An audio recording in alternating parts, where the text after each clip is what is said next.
এক্সামে আমরা এই টাইপের অঙ্ক দেখতে পেলে আমরা প্রথমে কী করবো, আমরা দেখো এখানে 3টে পার্ট আছে, প্রতিটা পার্ট আলাদা আলাদা করে আমরা সলভ করবো। এখানে প্রথমে কী আছে, 4 টু দি পাওয়ার 0.5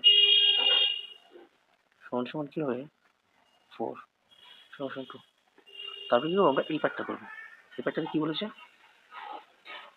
0.5 4 সমান সমান আমরা 0.5কে লিখতে পারি 1/2 টু দি পাওয়ার যদি 4 হয় সমান সমান করতে হবে তাহলে 1/16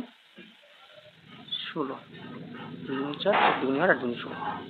তারপরে আমরা এই পার্টটা করবো।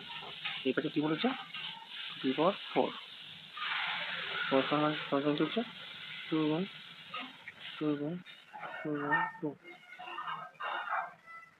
হচ্ছে আমাদের 2 4 5 16। আমরা এখন এটার মান পেলাম, এটার মান পেলাম, এটার মান পেলাম এটা। তাহলে অঙ্কটা আমাদের সহজ হয়ে গেল।